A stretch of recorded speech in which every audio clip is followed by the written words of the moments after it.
மும்பையிலிருந்து ஒருத்தன் வேலைக்காக இங்கே தமிழ்நாட்டில் வந்து வேலை செஞ்சுக்கிட்டு இருப்பான். அவன் பார்த்தீங்கன்னா எல்லா வேலையும் செஞ்சுக்கிட்டே இங்கே இருக்கிற ஊர் மக்களும் சிலது நல்லதும் செஞ்சுக்கிட்டு இருப்பான். அதே சமயம் இங்கே தமிழ்நாட்டில் இருக்க ஒருத்தன் எப்போ பார்த்தாலும் குடிச்சிக்கிட்டு வேலைக்கு போகாமல் ஊரை சுற்றிக்கிட்டே இருப்பான். அதாவது கதை என்னென்னா, வட மாநிலத்தில் நல்லா வேலை செய்கிறான், தமிழ்நாட்டில் இருக்கிறவன் குடிச்சிட்டு ஊரை சுற்றுறான்ல, அந்த கான்செப்ட் தான் இந்த படத்தோட கதை. சரி, மீதி என்ன அப்படின்னா, அந்த வட மாநிலத்துக்காரன் என்ன பண்ணுறான், தமிழ்நாட்டில் குடிச்சிட்டே இருக்கான் பார்த்தியா, அவன் வீட்டுக்கு எதிர்ப்பால் தான் இவன் இருக்கான்.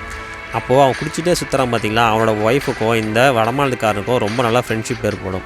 ஃபஸ்ட்டு அப்படி இப்படி ஃப்ரெண்ட்ஷிப்பாக ஏற்பட்டாலும் நாளே ரொம்ப நல்லா பழக்கமாயிருவாங்க. ஒரு கட்டத்தில் என்ன ஆகுனா, நம்ம தப்பாக கணக்கு போடுவோம், அதாவது இவங்க 2 பேருக்கு இல்லீகலாக ஒரு தொடர்பு ஏற்படும் அப்படின்ட்டு. ஆனால் அப்படி இல்லாமல் அந்த வடமாநிலத்தை என்ன பண்ணுவான், இந்த பொண்ணை தான் அக்காவை நினைக்கிறேன் அப்படின்னு சொல்லி அந்த பொண்ணோட காலில் ஆசீர்வாதம் வாங்குவான். இப்படி ஆசீர்வாதம் வாங்கிட்டு என்ன பண்ணுவான்னா, ஒரு பேக்கை அந்த பொண்ணுக்கிட்ட கொடுத்துட்டு வெளியே போயிடுவான். ஆனால் அந்த சமயத்தில் பார்த்தீங்கன்னா அவனோட புருஷன் எங்கள் வீட்டுக்கு வந்துடுவான். வீட்டுக்கு வந்தோடனே இவன் குடிச்சிட்டு வந்ததுனால இவங்களுக்கு இந்த புருஷனுக்கும் அந்த பொண்ணுக்கும் பார்த்தீங்கன்னா ரொம்ப நாள் சண்டை நடக்கும்.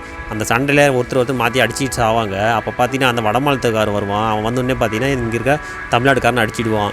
அப்படி அடித்ததுக்கப்புறம் அந்த பொண்ணு பார்த்தீங்கன்னா, இல்லை நீ என்னை விட்டுட்டு அவனை போயிடு அப்படின்னு சொல்லிட்டுனே அவன் பார்த்தீங்கன்னா போயிடுவான்.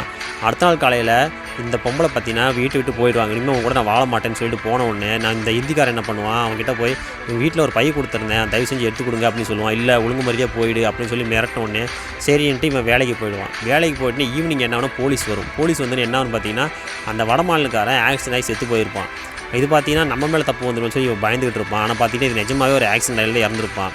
அதுக்கப்புறம் கோச்சி போன அவன் பொண்டாட்டி அங்கேருந்து வந்துன்னு இவன் அனாமத்தை செத்து போயிட்டான் பாவம்னு சொல்லி ரொம்ப அழுக ஆரம்பிப்பாங்க. அழுக ஆரம்பிச்சுன்னு என்னன்னா, அந்த பாடியை பார்த்தீங்கன்னா இவங்க வீட்டில் தான் வச்சுருப்பாங்க. காரணம் அவங்களோட பேரண்ட்ஸு பொண்டாட்டி எல்லாம் பார்த்தீங்கன்னா மும்பையில் இருக்கிறதுனால அவங்க இங்கே வரத்துக்கு 3 நாள் ஆகிடும். அதனால் அவங்க பார்த்தீங்கன்னா வர வரைக்கும் பாடி இங்கேயே தான் இருக்கணும்னு சொல்லி போலீஸ் சொல்லிட்டு போயிடும். அதனால் அந்த பாடியை பார்த்தீங்கன்னா இவங்களே பார்த்துட்டு இருப்பாங்க. அப்போ பார்த்தீங்கன்னா அவங்களுக்கு உறவினர் எல்லாமே வந்த உடனே இங்கே இறுதி சடங்குலாம் நடக்கட்டும் அப்படின்னு சொல்லி இங்கேயே வச்சுருவாங்க. அதுக்கப்புறம் அந்த வடமாநிலத்தோட பேரண்ட்ஸும் பொண்டாட்டி எல்லாமே சொல்லுவாங்கன்னா, இவங்க பார்த்து ஒரு 5 லட்ச ரூபா பேங்க்கில் போட்டிருந்தாரு, அது என்ன ஆச்சுன்னு தெரியலன்னு சொல்லி விசாரிக்கும் போது அவர் ஏற்கனவே 5 லட்சம் எடுத்துட்டாரு அப்படின்னு சொல்லி அங்கே வேலை செய்கிற இடத்த சொல்லிடுவாங்க. இவங்களுக்கு பார்த்தீங்கன்னா ஒரு ஷாக்கிங்காக இருக்கும். அப்போ தான் பார்த்தீங்கன்னா அந்த வீட்டில் இருக்கிற லேடிக்கு தெரியும், நாம் ஒரு பேக் இவன் கொடுத்தானே அதில் ஏதோ பணம் இருக்கான்னு சொல்லி அந்த வீட்டில் போய் தேடி பார்ப்பாங்க. ஆனால் அதை பார்த்து இருக்காது. அந்த விஷயம் எப்படியோன்னு பார்த்தீங்கன்னா அவங்க புருஷனுக்கு தெரிஞ்சிருக்கு, அதில் தான் பணம் இருக்கணும். ஏன்னா அவன் தன்னோட புருஷனை வந்து பார்த்திங்கன்னா இந்த ஊருக்குள்ளே பணம் எதுவுமே இல்லைன்னு சொல்லி ரொம்ப கேவலமாக நினைப்பாங்க, ரொம்ப அசிங்கமாக நினைப்பாங்க. அதெல்லாம் பார்த்திங்கன்னா இந்த பணத்தை அந்த எடுத்துடுவான். எடுத்துகிட்டு போய் இவன் செலவு செஞ்சானா இல்லையா அப்படின்றது தான் மீதி கதை. படத்தில் தன்னோட புருஷன் தான் இந்த 5 லட்சத்தை எடுத்தானா இல்லை வேறு யாராவது எடுத்தாங்களா அல்லது தன்னோட புருஷன் திருந்தினானா அப்படின்றத இந்த படத்தோட மீதி கதை. இந்த படம் பார்த்திங்கன்னா ரொம்ப ஸ்லோவாக தான் போகும். ஒரு கிராமத்துக்காக தான், அதாவது நம்ம வடக்கன் வேலை செய்கிறான், இங்கே பார்த்தீங்கன்னா இங்கே யாரும் வேலை செய்யலை அப்படின்றது தான் படத்தோட மீதி கதை. இந்த படத்தில் ஒரே ஒரு நல்லது என்னென்னா அந்த ஆண்டி தான், அதாவது படத்தோட ஹீரோயின். அவங்க தான் பார்க்க ரொம்ப அழகாக இருப்பாங்க. அவங்களுக்காகவே இந்த படத்தை நான் முழுசாக பார்த்தேன்.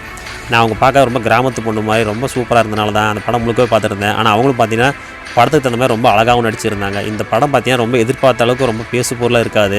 படம் பார்த்தீங்கன்னா ரொம்ப சுமார் தான்.